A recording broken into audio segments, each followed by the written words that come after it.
우리 그리스도인의 삶은 본질상 영적인 전쟁입니다.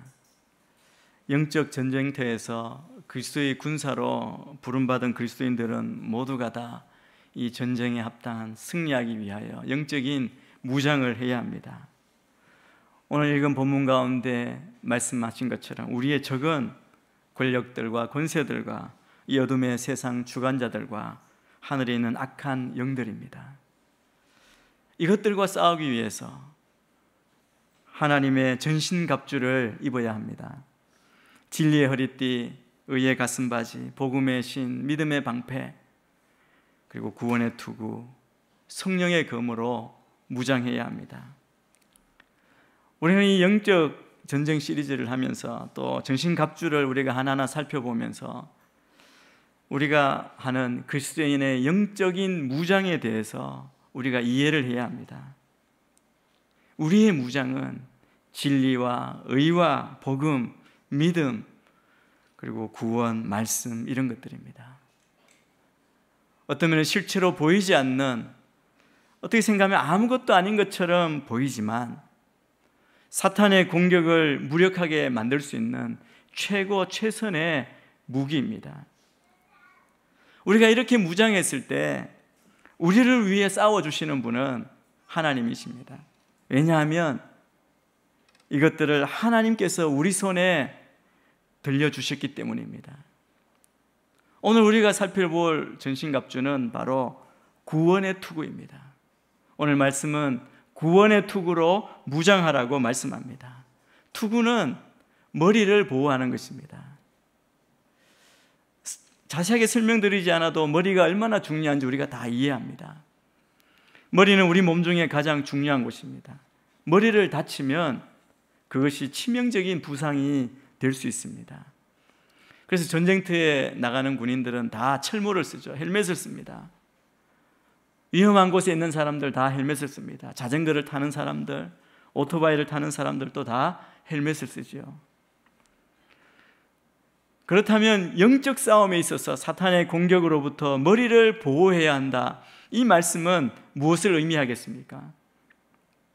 성경 말씀에 보면 그냥 머리에 투구를 쓰라고 말씀한 것이 아니라 구원의 투구를 쓰라고 그렇게 말씀합니다.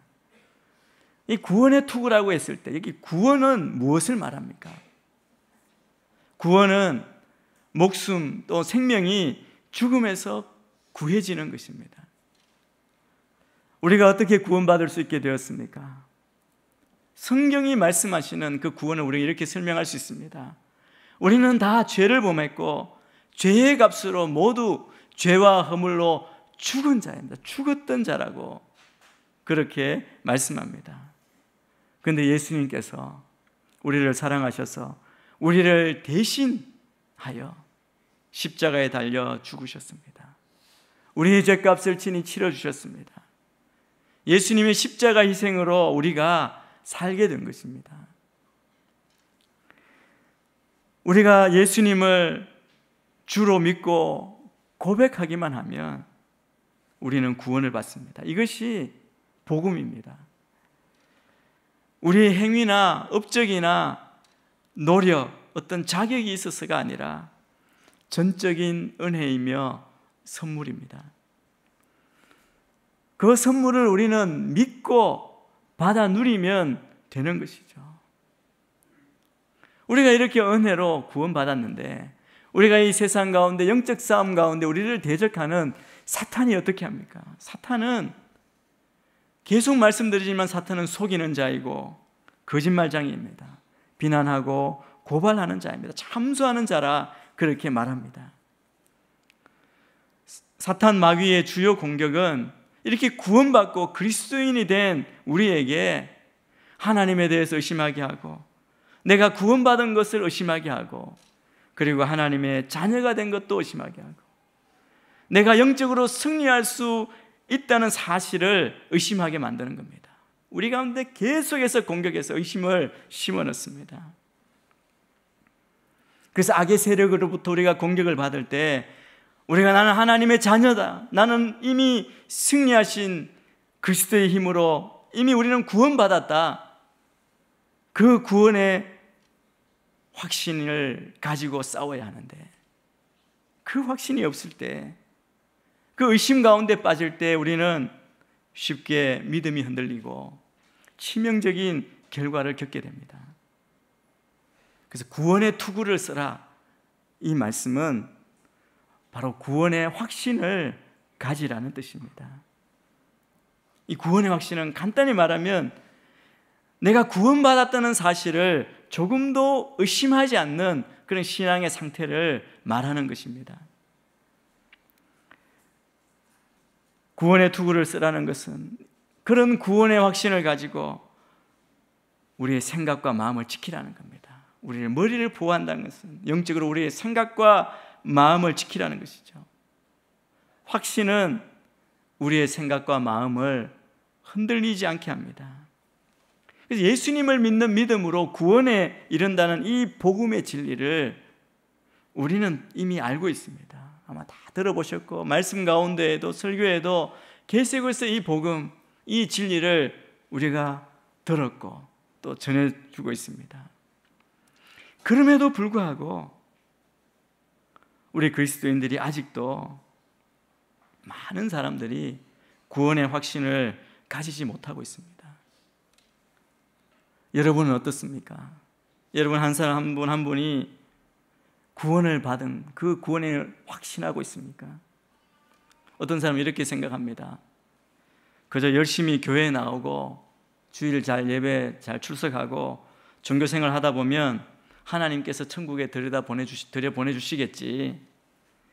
교회에서 그래도 봉사도 하고 또 세상 가운데 살면서 좋은 일도 좀 하고 그렇게 선을 쌓으면 하나님께서 정상을 참작해서 지옥에 안 보내시고 천국에 들여보내주실 것이라고 생각합니다.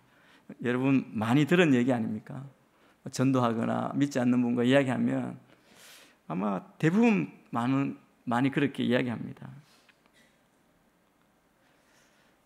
교회에 나오는 분들 가운데도 이런 생각을 갖고 있다는 것이죠. 어떤 사람은 자기는 모태신앙이니까 부모가 믿어서 어머니 뱃속에서부터 교회에 다녔고 그렇기 때문에 당연히 구원받았다고 생각하는 사람도 있습니다. 저도 옛날에 그렇게 생각했습니다. 주님을 개인적으로 인격적으로 만나기 전까지는 그렇게 생각했습니다. 부모의 신앙이 자녀에게 영향을 미칠 수는 있지만 구원받고 안 받고는 본인의 믿음이 어떠한가에 달려 있습니다. 어떤 사람은 내가 죽어봐야 알지 죽기 전에 천국에 갈 수 있는지 없는지 자신 없다고 말하는 사람도 있습니다. 어떤 사람은 구원은 하나님의 절대 주권 아래 있기 때문에 내가 구원받을지 안 받을지는 이미 하나님 안에서 예정되어 있으니까 그냥 하나님께 맡겨야 된다, 그렇게 생각합니다.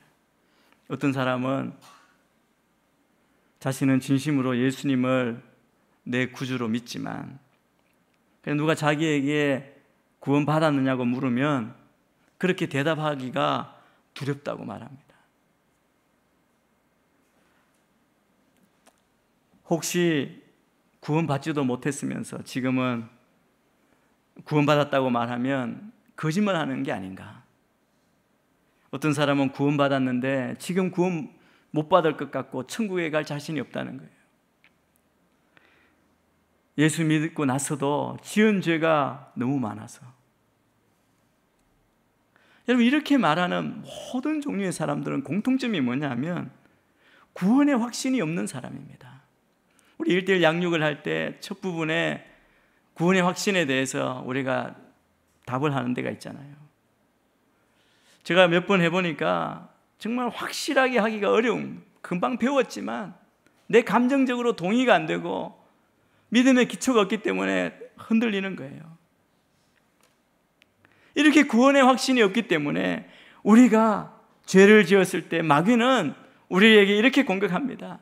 너 죄는 너무 커서 하나님이 구원해 주실 수가 없다고.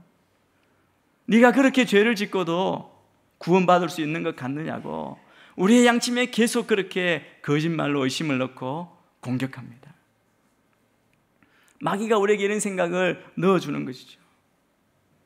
이때 이 생각을 물리쳐야 하는데 그렇지 못하고 의심하고 확신이 흔들리면 우리는 하나님이 나를 버리신 게 아닌가, 나의 죄를 다시 용서해 주시는 게 아닌가 불안하고 염려하고 의심하고 믿음의 기초가 흔들리는 것입니다. 그래서 앞에서 말한 많은 종류의 사람들처럼 내가 구원을 잃어버린 게 아닌가 그렇게 생각한다는 것이죠. 내가 구원받지 못할 거라는 생각에 지배를 받습니다. 다 구원의 확신이 흔들리는 경우입니다. 우리 그리스도인들이 구원의 확신을 갖지 못하는 이유는 죄사함을 받아 구원을 얻었다는 확신이 없기 때문이기도 하지만 믿음과 구원에 대해서 바르게 이해하지 못하기 때문인 경우도 많습니다. 또 하나님의 말씀에 기초한 그런 신앙이 아니라 미신적인 신앙의 모습, 또 정말 중요한 것은 감정에 치우친 변덕스러운 신앙의 형태, 의지적인 결단이 결여된 그런 형태가 원인이기도 합니다. 이 사탄은 우리에게 하나님에 대해서 오해하게 하는 생각을 갖도록 미혹하고 또 하나님의 사랑과 용서와 은혜와 구원에 대해 부정적인 생각을 갖도록 계속 공격합니다. 틈만 나면 공격합니다. 그렇기 때문에 구원이 무엇인지 분명히 알 뿐만 아니라 어떻게 구원을 우리가 얻는지도 분명히 알아야 하고 구원받은 사실에 대해서 우리가 확신을 가져야 합니다. 구원에 대해서 여러 가지로 여러분에게 질문할 수 있습니다. 아마 여러분도 질문을 많이 받아보셨을 것입니다. 어떤 질문이든 여러분들이 이렇게 여러 가지 질문을 받게 될 때 분명하게 대답할 수 있어야 합니다. 제가 오늘 질문을 드리겠습니다. 질문은 궁극적으로는 같은 질문입니다. 질문은 이것입니다. 여러분은 구원받았습니까? 예, 대답이 힘이 없잖아요. 확신이 없는 것 같아요. 이 질문은 어떤 질문이냐면 당신은 예수를 믿습니까? 라는 질문과 같은 질문입니다. 오늘 말씀을 기초로 말씀을 찾아보면서 우리가 가진 구원이 어떤 구원이고 우리가 가진 믿음이 어떤 것인지 어디서부터 왔는지를 하나하나 먼저 살펴보겠습니다. 여러분은 예수님을 믿습니까? 로마서 10장 9절 10절 말씀을 우리 같이 한번 읽겠습니다. 시작. 만일 당신의 입으로 예수를 주라고 고백하고 또 하나님께서 그분을 죽은 사람 가운데서 살리신 것을 마음에 믿으면 구원을 받을 것입니다. 사람이 마음으로 믿어 의에 이르고 입으로 고백해 구원에 이릅니다. 여러분의 입으로 예수를 주님이라고 고백하셨다면 또 하나님께서 그분을 죽은 사람 가운데 살리신 것을 마음에 믿으면 구원을 받을 것이다. 마음으로 믿어 의에 이르고 입으로 고백해 구원에 이른다고 말씀합니다. 우리의 믿음, 우리의 구원은 이것입니다. 또 질문합니다. 여러분은 죄 용서함을 받았다고 확신하십니까? 예. 끝에 가면 대답이 커질 줄 믿습니다. 로마서 8장 1절 2절 말씀 우리 같이 한번 읽겠습니다. 시작. 그러므로 예수 안에 있는 사람들은 정죄를 받지 않습니다. 그리스도 예수 안에 있는 생명의 성령의 법이 죄와 죽음의 법에서 여러분을 해방했기 때문입니다. 예수 안에 있는 자들에게는 결코 정죄함이 없다고 말씀합니다. 예수님이 우리의 죄를 이미 다 담당하셨습니다. 더 이상 정죄함이 없습니다. 또 질문합니다. 여러분은 하나님의 자녀가 되었습니까? 네. 요한복음 1장 12절 말씀입니다. 시작. 그러나 그분을 영접한 사람들, 곧 그분의 이름을 믿는 사람들에게는 하나님의 자녀가 될 권세를, 영접하는 자, 곧 그 이름을 믿는 자들에게는 하나님의 자녀가 될 권세를 주셨다고 말씀합니다. 우리는 다 하나님의 자녀입니다. 이 말은 우리가 구원받았고 죄사함을 받았다는 거죠. 여러분은 영생을 얻었습니까? 요한복음 5장 24절 말씀입니다. 같이 읽습니다. 시작. 내가 진실로 진실로 너희에게 말한다.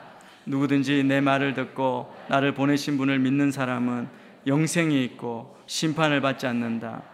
그는 죽음에서 생명으로 옮겨졌다.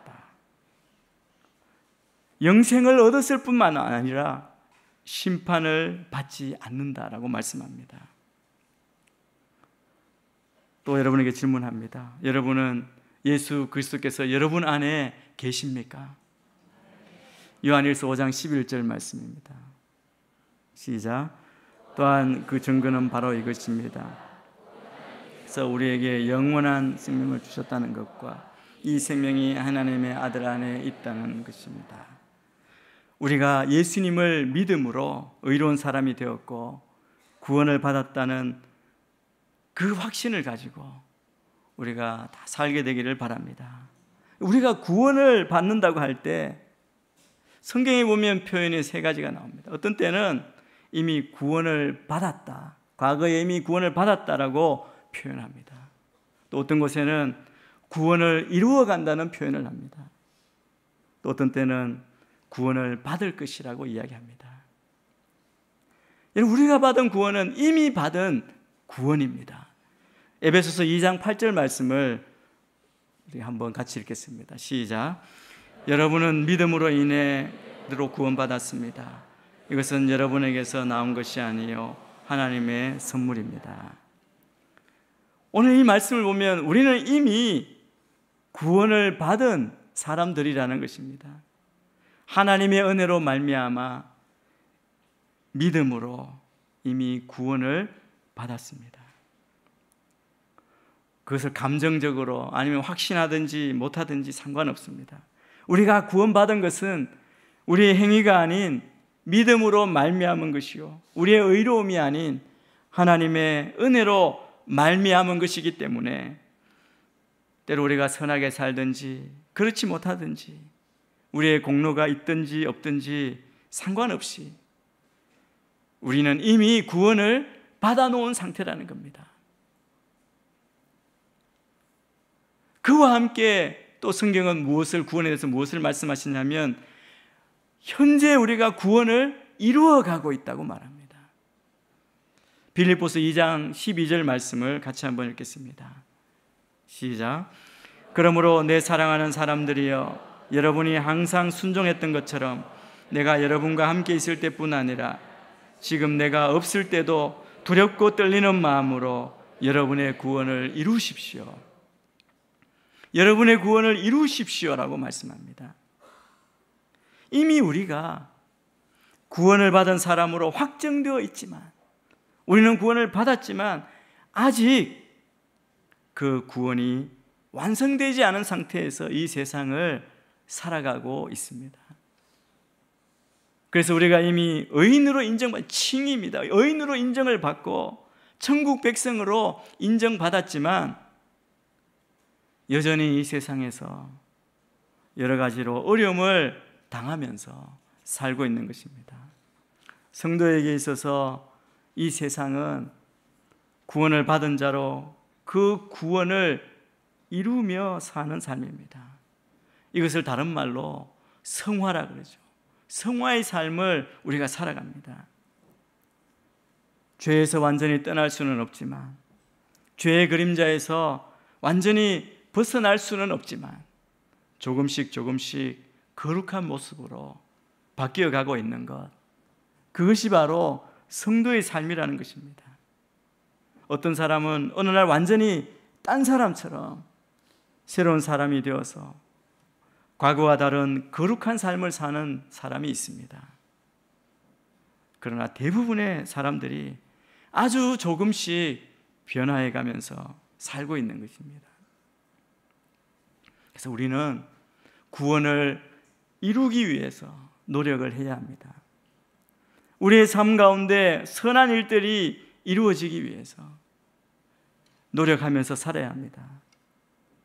비록 우리 스스로의 노력으로는 아무것도 할 수 없는 무능한 인간이지만 최선을 다해서 주의 거룩하심을 닮아감으로 우리에게 주신 구원을 날마다 이루어 나아가야 한다는 것이죠.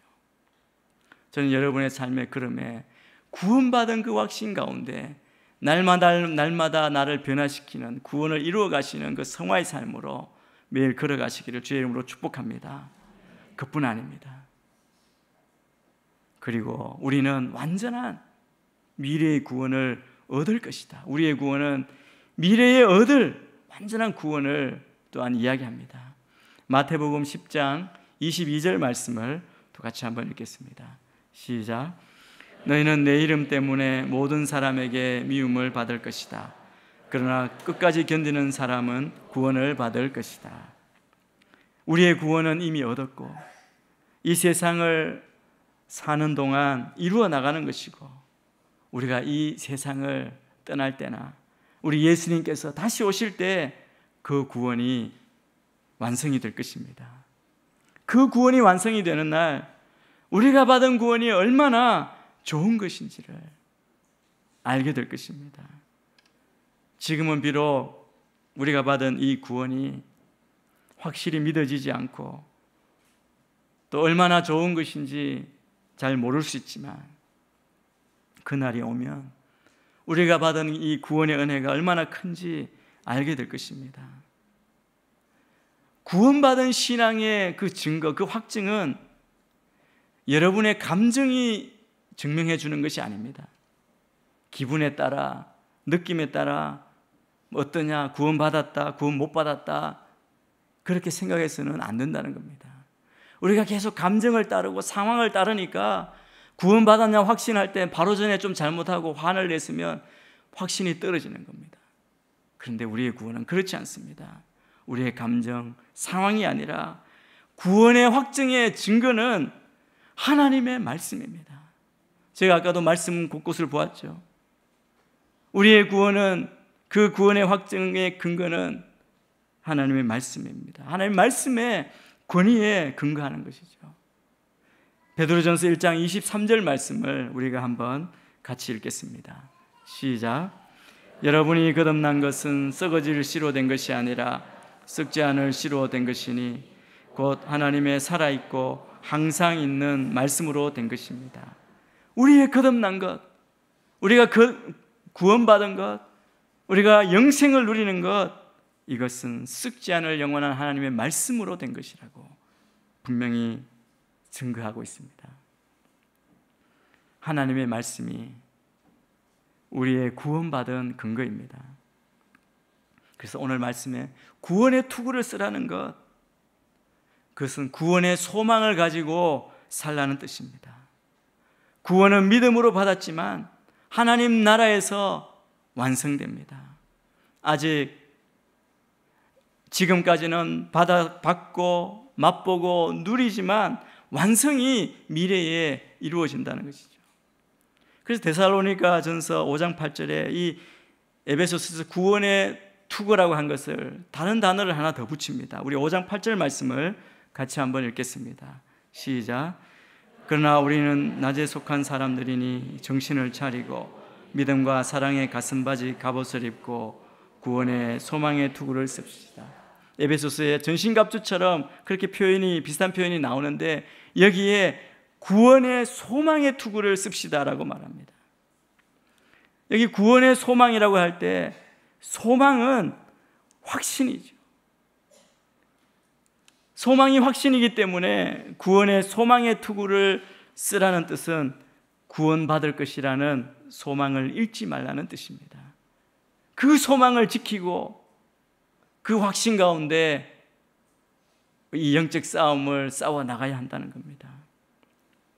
만약 이 소망이 흔들려서 구원받을 것이라는 소망이 사라지면, 최후 승리가 이루어지리라는 소망이 없어지면 이 세상에서 우리의 신앙생활은 흔들릴 수밖에 없을 겁니다. 전쟁터에 있는 병사가 오늘 질 것이라고 사기가 떨어지면 전쟁에 이길 수 없습니다. 이 소망이, 우리의 신앙이 흔들리면 영적 전쟁에서도 패배할 수밖에 없습니다.